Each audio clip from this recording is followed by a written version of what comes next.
మిత్రులందరికీ స్వాగతం. షేక్స్పియర్ డ్రామాలో ఒక డ్రామా పేరుంది. అదేంటంటే మచ్ అబౌట్ నథింగ్. అంటే ఒక స్మాల్ ఆర్డినరీ థింగ్కి విపరీతమైన రార్థాంతం, పెద్ద రార్థాంతం చేయడం, దాన్ని మచ్ అబౌట్ నథింగ్ అంటారు. ఆ టైటిల్ పెట్టాడు ఆ స్టోరీని అనుసరించి షేక్స్పియర్. అలాగా నార్సిసిస్ట్ గురించి, అంటే ఇది ఒక మానసికమైనటువంటి ఒక రుగ్మత.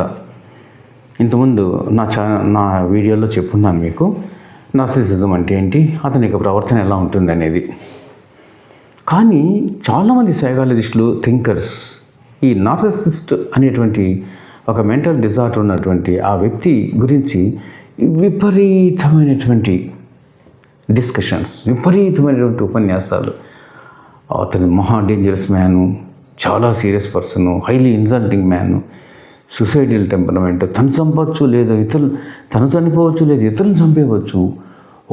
వి కాంట్ బేర్ అది ఆ ఎక్స్ప్రెషన్స్, అవి విపరీతమైన వాళ్ళ యొక్క డిస్కషన్స్, హార్ట్ లెక్చర్స్ వింటుంటే నాకు అనిపిస్తుంది ఏంటి ఇంత మచ్ అబౌట్ దట్ నార్సిసిజం అనేసి. అందుకు ఈ వీడియో నేను చేస్తున్నాను. నిజానికి నార్సిసిస్ట్ గురించి మనం అంత మచ్ అబౌట్ థింక్ చేసుకోవాల్సినంత అవసరం ఏమీ లేదు. ఓకే, అతను ఉన్నటువంటి డిఫెక్ట్స్ నేను చెప్తా ఇప్పుడు బ్రీఫ్గా ఒక 7, 8, 9 చెప్తాను. దానికి ఏంటి సొల్యూషన్, అసలు మార్గం ఉందా లేదా? There is a will, there is a way. మనసు ఉంటే మార్గం ఉంది. దాన్ని డీల్ చేసేటువంటి కెపాసిటీ మరి మనకు లేదా? నథింగ్ ఈజ్ ఇంపాసిబుల్ అని పెద్దవాళ్ళు ఎంతమంది చెప్పారు, ఫిలాసఫర్స్ చెప్పారు, సైకాలజిస్టులు చెప్పారు. ఇంపాసిబుల్ అంటూ ఏది లేదు అనేసి, నథింగ్ ఈజ్ ఇంపాసిబుల్. సరే, ఇప్పుడు చూద్దాం. ఈ నార్సిసిస్ట్ అనే వ్యక్తి జనరల్గా ఏంటి, ఈగోయిస్ట్గా ఉంటాడు, అంతేనా? విపరీతమైన ఈగోయిజం అతని ప్రవర్తనలో ఫస్ట్ క్వాలిటీని తీసుకుందాం. సరే, దీనికి మనం ఏంటి సొల్యూషను? లెట్ us యాక్సెప్ట్ వాడి ఈగోయిజంని ఫాలో అవుదాం, అతని ప్రాధాన్యత ఇద్దాం, అంతే కదా. అతని ప్రాధాన్యత ఇచ్చినప్పుడు ఆయన ఈగో సాటిస్ఫై అయిపోద్ది. అతని ఈగో సాటిస్ఫై అయిపోయినప్పుడు బర్స్ట్ అయ్యేదంటూ ఏముండదు కదా. పోనీ ఇంకో రెండో పాయింట్, సెకండ్ పాయింట్ చూద్దాం. సెల్ఫ్ సెంటర్డ్, అంతేనా? కత్తెత్తుకొని పొడి చేస్తున్నాడా? లేదు కదా. ఎగోయిస్ట్గా ఉంటున్నాడు, కొంచెం ఆత్మాభిమానం విపరీతమైన ఉంటాయి ఈగో. Next self centred. మనం మంచివాళ్ళం కదా, పేరెంట్స్గా, లేదు ఫ్యామిలీ మెంబర్గా, లేదు ఒక టీచర్గా, ఒక మంచి స్నేహితుడిగా అనుకున్నాం.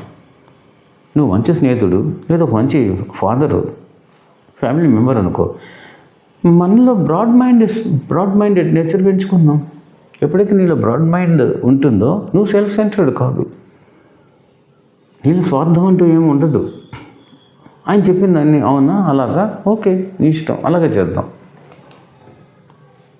అక్కడ కొంచెం చల్లారుతుంది విషయం. Next self అగ్రాండైజ్డ్. నార్సిసిస్ట్ ఎలాంటి వాడంటే సెల్ఫ్ అగ్రాండైజ్డ్, అంటే తానే గొప్పగా అనుకుంటాడు. అందరూ తన గొప్పదనాన్ని గుర్తించాలనుకుంటాడు, లేకపోతే టాలరేట్ కాలేడు. ఓకే, గుర్తిస్తాం, ఏమైపోద్ది? మనలో మెచ్యూరిటీ ఉంది కదా, మనలో పొలైట్నెస్ ఉంది. అతనిలో అగ్రెసివ్ నేచర్ ఉంటే అగ్రాండైజ్డ్, తన యొక్క గొప్పతనాన్ని గురించి తను గొప్పగా భావిస్తున్నాడు. ఓకే, మనం దాన్ని గుర్తిస్తాము, మనం పొలైట్గా ఆన్సర్ ఇద్దాం. మన బిహేవియర్ పొలైట్గా ఉంది, మనలో సీరియస్నెస్ లేదు. అలాంటప్పుడు అతను ఏం చేయగలడు? అబ్జర్వ్ చేస్తాడు, మరి వీళ్ళు మనం ఇంత గట్టిగా అగ్రాండైజ్డ్గా ప్రవర్తించినా వాళ్ళు సైలెంట్గా ఉన్నారు, రిసీవ్ చేసుకుంటున్నారు అని అనుకుంటాడు. ఆలోచనలో పడతాడు. నెక్స్ట్ ఏంటి? హై హ్యాండెడ్ బిహేవియర్, అంటే తందే పై చెయ్యి. అదే సెల్ఫ్ అగ్రాండైజ్డ్. ఇవి సైకాలజిస్టులు ఏం చేస్తారంటే దీన్ని ఒలిచి విపరీతంగా ఒలుస్తూ పోతుంటారు. వెళ్ళిపోయి ఉంటుంది, ఆ పొరలు తీసే కొద్దికి వస్తూనే ఉంటుంది.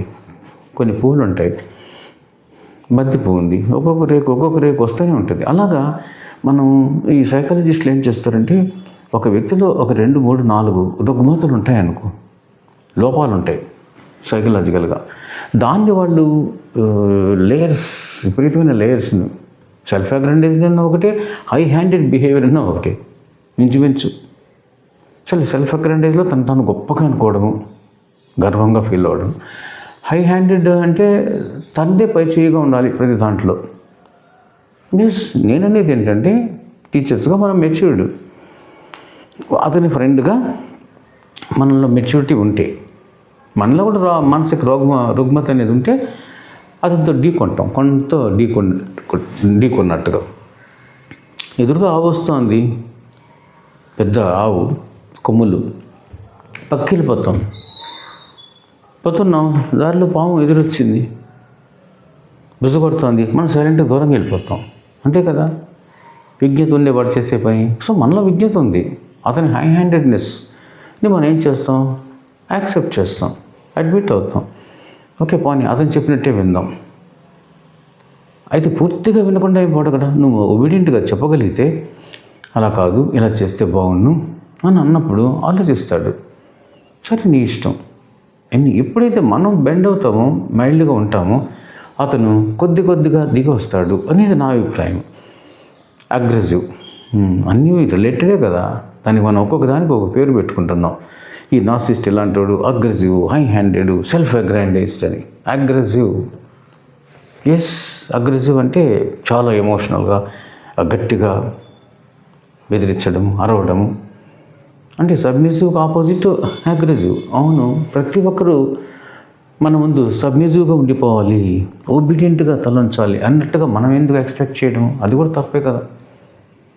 మనలో కూడా ఒక చిన్న రుగ్మత, మానసిక రుగ్మత ఉన్నట్టే కదా నేను అనుకోవడం, నా అభిప్రాయం చెప్తున్నాను. సో ఆ అగ్రెసివ్ నేచర్ నువ్వు సబ్మిసివ్గా ఉండు అంటే వినయం అనేది ఒక అద్భుతమైన భూషణం కదా. ఈ లెట్స్ బి హంబుల్, మనం హంబుల్గా ఉందాము. మన కొడుకు లేదు మన ఇంట్లో మన ఫ్యామిలీ మెంబరే అగ్రెసివ్గా ఉన్నాడు, మనం సబ్మిసివ్గా ఉండడంలో తప్పే ఉంది. ఒక టీచర్ అంటావా, ఎస్ టాలరేట్ చేయి. మరి టీచర్ కూడా సైలెంట్గా ఉన్నాడే, మనం ఇంత గట్టిగా అరిచినా కూడా అన్నప్పుడు ఆటోమేటిక్గా అతను ఆలోచిస్తాడు. అంటే అక్కడ సెల్ఫ్ ఐడెంటిటీ అనేది ఇంపార్టెంట్ ఇష్యూ అయింది ఇక్కడ. ఇది అగ్రెసివ్ నేచర్లో కానీ, హై హ్యాండెడ్ లేదా సెల్ఫ్ అగ్రాండైజ్డ్ బిహేవియర్లో కానీ నేను గొప్ప అనేటువంటి ఫీలింగ్, అది సెల్ఫ్ అగ్రాండైజ్డ్ అంటే. ఆ సెల్ఫ్ అగ్రాండైజ్డ్లో కానీ, లేకపోతే ఈ హై హ్యాండెడ్ బిహేవియర్లో కానీ, అగ్రెసివ్ బిహేవియర్లో కానీ, అగ్రెసివ్ అంటే చాలా ఫెరోషియస్. ఆ సెల్ఫ్ ఐడెంటిటీ, అతని యొక్క ఐడెంటిటీ క్రైసిస్ అది. ఎవరిది? నార్సిసిస్ట్ది. అంటే నన్ను గుర్తించలేదే, నా విలువ తెలియలేదే అనుకుంటాడు. పైగా నార్సిసిస్ట్ అనేవాడు జనరల్గా కూడా ఒక మెరిట్ ఉన్నప్పుడే, ఏదో అతనిలో ఒక స్పెషాలిటీ ఉన్నప్పుడు అలాంటి క్వాలిటీస్ ఉంటాయి, ఇంకొంచెం పెరుగుతూ ఉంటాయి అవి. అది మనం అర్థం చేసుకోగలగాలి. మళ్ళీ ఇంకా ఏమన్నా 5-6 క్వాలిటీ ఎక్సెంట్రిక్ అన్నాం. మోస్ట్ ఎక్సెంట్రిక్ నార్సిసిస్ట్ అనేవాడు ఎక్సెంట్రిక్గా బిహేవ్ చేస్తాడు. వాడు ఏం చేస్తాడు వాడికే తెలియదు, చాలా వింతగా ఉంటుంది అతని ధోరణి. ఓకే, ఆ ఎక్సెంట్రిక్ నేచర్ని మనం అర్థం చేసుకునే కెపాసిటీ ఉంది. We are persons of good understanding, మంచి అండర్స్టాండింగ్ ఉంది మనలో, టాలరేషన్ ఉంది, అర్థం చేసుకునే కెపాసిటీ ఉంది. ఎందుకంటే ఎదుటి వ్యక్తిని అర్థం చేసుకోవడం అనేది చాలా ముఖ్యమైన పని. ఎందుకంటే మనలో అందరూ సైకాలజిస్టులే. మనం చిన్న వేరియేషన్, అందరిలో ఫిలాసఫర్స్ ఉన్నారు మనలో, చిన్న వేరియేషన్ అంతే, తేడా ఉంటుంది. We are all psychologist, we are all philosophers, but a small variation. So try to understand that man. ఆ ఎక్సెంట్రిక్ మ్యాన్ అర్థం చేసుకో. మనలో మెచ్యూరిటీ ఉండాలి కదా. మనలో మెచ్యూరిటీ లేనప్పుడే అతనితో ఎదుర్కొంటాం, అతన్ని విమర్శిస్తాం, అతన్ని చూసి భయపడతాం, అతన్ని గట్టిగా తిట్టడం, విమర్శించడం చేస్తుంటాం. మనలో అండర్స్టాండింగ్ ఉంది కదా, ఉండాలి కదా. జీసస్ క్రైస్ట్ సిలువ వేసినప్పుడు కూడా ఏం చెప్తున్నాడు? ఎక్సెంట్రిక్ ఫెలోస్ వాళ్ళు, చాలా aggrandized fellows, self centred fellows, egoistic fellows అతను టార్చర్ చేశారు. ఏం చేశాడు? చాలా టాలరేషన్తో అన్నాడు, father forgive them for they know not what they do. వాళ్ళు ఏం చేస్తున్నారు వాళ్ళకే తెలియదు, తండ్రి మన్నించు అన్నాడు. అంటే అంత విశాల హృదయం మనలో ఉంది. ఫర్గివ్నెస్ అనేది ఒక గొప్ప వర్చ్యూ. అన్నిటికంటే దాన్ని మించినటువంటి గొప్ప సద్గుణం అనేది లేదు, ఫర్గివ్నెస్ అనేది. ఆ ఫర్గివ్నెస్ మనలో ఉండాలి కదా. జీసస్ క్రైస్ట్లో ఉన్నటువంటి ఆ గ్రేట్ ఫర్గివ్నెస్, ఆ క్వాలిటీ 10% ఉన్న చాలా మనలో.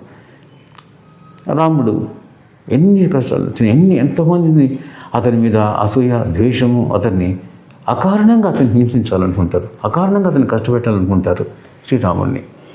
చాలా స్థాయిగా స్థిత ప్రజ్ఞతో ఉంటాడు. అతనిలో ఉన్నటువంటి ఒక 10% మనం పెంచుకుందాం, ఎందుకంటే మనం మంచివాళ్ళం కదా.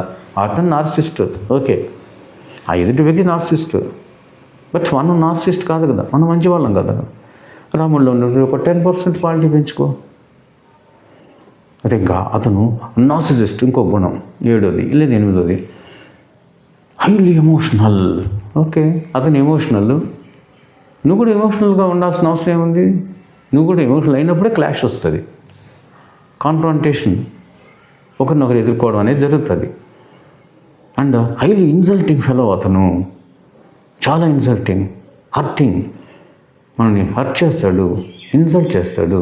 He's always insulting and hurting others అంటున్నాం. ఓకే, నీలో ఆత్మాభిమానం అనేది విపరీతంగా ఉన్నప్పుడు, హద్దులు దాటినప్పుడు, వాడు ఇచ్చినటువంటి హర్టింగ్ లేదా ఎమోషనల్గా మాట్లాడినప్పుడు మనం సీరియస్ అయిపోతాం.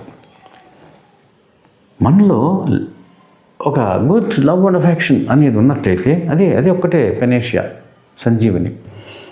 ఆ వ్యక్తి మన స్నేహితుడు కదా, లేదు మన ఇంట్లో ఫ్యామిలీ మెంబర్ కదా, లేదు మన స్టూడెంట్, ఆ వ్యక్తి పట్ల నీకు నిజంగా అభిమానం అనేది, లవ్ అండ్ అఫెక్షన్ అనేది ఉన్నట్లయితే ద్వేషించం.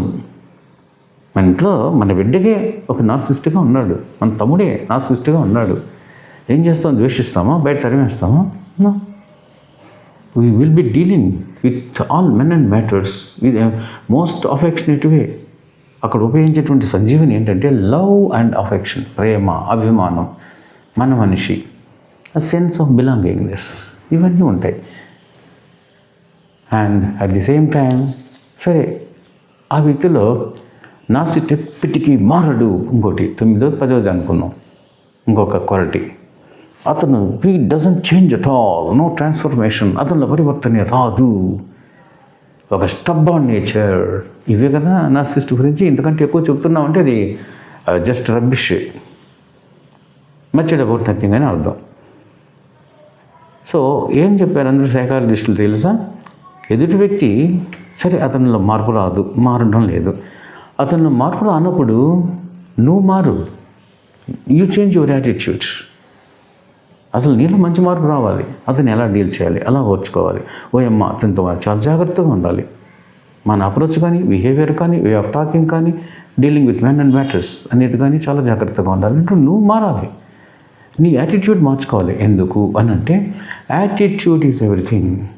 యాటిట్యూడ్ అనేది సర్వస్వం, ప్రతి ఒక్కటి యాటిట్యూడ్ సంబంధించినటువంటిది. సో ఇన్ దట్ వే అంటే నేను చెప్పిన సొల్యూషన్స్ ఏంటంటే మనలో మన యాటిట్యూడ్నల్ చేంజ్తో, ఎందుకంటే యాటిట్యూడ్ ఈజ్ ఎవ్రీథింగ్ అని అన్నారు కాబట్టి సైకాలజిస్టులు, మన యాటిట్యూడ్ని మార్చుకుంటూ అతనితో డీల్ చేయాలి. అదొకటి. నెక్స్ట్ ఏంటంటే లవ్ అండ్ అఫెక్షన్, రెండోది. మూడోది, అతనిలో ఉన్నటువంటి ప్రతి రియాక్షన్కి సూటబుల్ రియాక్షన్ మన దగ్గర ఉండాలి. ఏది? Positive reaction. దాన్నే how to deal with men and matters అంటారు. అంటే మనలో ఆ విజ్ఞత ఉంది కాబట్టి, how to deal with men and matters అనేటువంటి విజ్ఞత ఉంది కాబట్టి, ఈ 3 లక్షణాలు ఉన్నప్పుడు ఆ నార్సిస్ట్ యొక్క సాధారణమైనటువంటి రకరకాల రుగ్మతల్లో ఇది ఒకటి. దాన్ని మనం ఎందుకు డీల్ చేయలేము అని అంటాను. అతను మనలాంటి మనిషి. జనరల్గా మన సైకాలజిస్టులు వాళ్ళు చెప్పినట్టుగా ఒక భయంకరమైన వ్యక్తి అయితే కాదు. అతనిలో ఈ may not be man of perfection, అతనిలో పర్ఫెక్షన్ లేకపోవచ్చు, is a man of imperfection. Imperfection అనేది ఉంటుంది టోటల్గా అనుకుందాం, కానీ he's also a man of potentiality. That is the point. అతనిలో కూడా అద్భుతమైనటువంటి పొటెన్షియాలిటీ ఉంటుంది. అసలు ఇంకోటి, ఒక గ్రేట్ పొటెన్షియాలిటీ ఉన్నప్పుడే ఈ నార్సిస్టిక్ ఫీచర్స్ ఉన్నటువంటి వాళ్ళు ఇంకొంచెం ఎక్కువగా ఉంటుంది అవుట్ బర్స్టింగ్. సో ఆ పొటెన్షియల్ని నువ్వు గుర్తించే విధంగా ఉండాలి. అంటే ఒక టీచర్ లాగా. టీచర్ చూడు, స్టూడెంట్, మంచి పిల్లలు ఉంటారు, డిసిప్లైన్ స్టూడెంట్స్ ఉంటారు, ఇండిసిప్లైన్ ఉంటారు, మోస్ట్ ఇండిసిప్లైన్డ్, అన్రూలీ అంటారు వాళ్ళని, హద్దులు దాటిపోయిన వాళ్ళు. అన్రూలీ స్టూడెంట్ ఉంటాడు, అంటే టీచర్ని కూడా తిరుక్కుంటాడు, ఎదిరిస్తాడు. టీచరు నన్ను ఎదిరించాలని చెప్పి కొట్టకూడదు కాదు కదా, కొట్టడం మంచిది కాదు కదా. సో గాంధీ ఎగ్జాంపుల్ మనం చూసాం. స్టూడెంట్ రెబెలస్ అవుతాడు, కొట్టేస్తాడు ఆ అన్రూలీ బిహేవియర్ చూసి. దెబ్బదమ్మని కొట్టేసినాక అతను సైలెంట్ అయిపోతాడు, మాట్లాడాడు. అప్పుడు అయ్యో నేను స్పిరిచువల్గా అతనిలో మార్పు తేలేకపోయాను, ఫిజికల్గా తెస్తున్నాను, భయపెట్టి కొట్టి బెత్తంతో సీరియస్గా కొట్టి మార్పు తెస్తున్నాను. అతను సైలెంట్ అయిపోయాడు. No, spiritual way of bringing the result, spiritual అప్రోచ్లో అతనిలో మార్పు తేవాలి అంటే మంచితనంతో, ప్రేమతో, అభిమానంతో మార్పు తీసుకురావాలి అని అంటాడు Mahatma Gandhi. So that way you have to do. ఎందుకంటే అతనిలో పొటెన్షియాలిటీ ఉంది. పొటెన్షియాలిటీని బయటికి తీసుకురావడమే టీచర్ యొక్క బాధ్యత, తల్లిదండ్రుల యొక్క బాధ్యత, స్నేహితుల యొక్క బాధ్యత. అందుకని నార్సిస్టు, వాడు దుర్మార్గుడు, వాడు సెల్ఫ్ సెంటర్డ్, ఎగోయిస్టు, సెల్ఫ్ అగ్రైండేజ్డ్, రకరకాల డైమెన్షన్స్ని ఎన్ని వస్తాయో చూద్దాం, ఆలోచిస్తామని అతను హై హ్యాండెడ్, అతను ఓవర్ అంబిషియస్, అతను ఎక్సెంట్రిక్, అతను హైలీ ఇన్సల్టింగ్ నేచర్, అతను emotional. What is this non sense? మనిషిలో మానసిక రుగ్మత అనేది ఒక 2, 3, 4 గుణాలే తప్ప కొన్ని వందల గుణాలు ఉండవు. దాన్ని మనం లాక్కుంటూ చాలా మచాడో అబౌట్ నథింగ్ అని చేసుకుంటూ ఉంటాం. సో కన్క్లూషన్లో నేను చెప్పే విషయం ఏంటంటే ప్రతి మనిషి కూడా ఈ ప్రపంచంలో సైకాలజిస్టే, ప్రతి మనిషి కూడా ఫిలాసఫరే. ఇంత నాలెడ్జ్ ఉంటుంది, ఫిలాసఫీ నాలెడ్జ్ అంటే జీవిత సత్యాలు తెలుసుకునేటువంటిది. అనుభవం, ముఖ్యంగా అనుభవం. ఎందుకంటే ఎంఎస్సి సైకాలజీలు, పిహెచ్డీలు, ఎంఏ ఫిలాసఫీలు చదివిన వాళ్ళకంటే కూడా జీవిత అనుభవం అంటే ఎంపీరికల్ నాలెడ్జ్ అంటారు దీన్ని ఫిలాసఫీలో. జీవిత అనుభవాన్ని పొందినవాడు ఈ అకాడమిక్ స్టడీస్ చదువుకున్న వాళ్ళకంటే కూడా మహామేధావి, అందులో డౌట్ లేదు. సో అనుభవం అనేది గొప్ప విజ్ఞతను నేర్పిస్తుంది, వివేకాన్ని ఇస్తుంది. ఈ చదువులు, ఎంఏలు, పిహెచ్డీలు, ఇంజనీర్ అన్నీ కూడా అనుభవం తర్వాతే, అవన్నీ కూడా వేస్ట్ అనుభవం ముందు. సో అనుభవం అనేది, ఎక్స్పీరియన్స్ అనేది, ఎంపీరికల్ నాలెడ్జ్ అనేది హైలీ పవర్ఫుల్. ప్రతి ఒక్కరికి మనకు ఉన్నప్పుడు అతను ఎలాంటి వాడు, అతను చాలా వరస్ట్ మ్యాను, డేంజరస్ మ్యాను అని ఎలా ఫేజల్ ఎక్స్ప్రెషన్స్ ఇచ్చేసి చెప్పడం అనేది, అది మాకు ఒక విధంగా చెప్పాలంటే మనలో కూడా మానసిక రుగ్మత ఉన్నట్టే అని అనుకుంటున్నాను నేను. So let us not make much about nothing about narcissist. He is also a good man. మనం చూడగలిగితే అతనిలో గుడ్నెస్ ఉంది, గుడ్ క్వాలిటీ ఉంటుంది, వర్చ్యూస్ ఉన్నాయి, అన్నిటికంటే మించి పొటెన్షియాలిటీ ఉంది, గ్రేట్ క్వాలిటీస్ కొన్ని ఉంటాయి, దాగి ఉంటాయి. దాన్ని నువ్వు వెలికి తీయగలగాలి ఒక టీచర్లాగా. This is about my brief discussion about narcissistic personality. Thank you.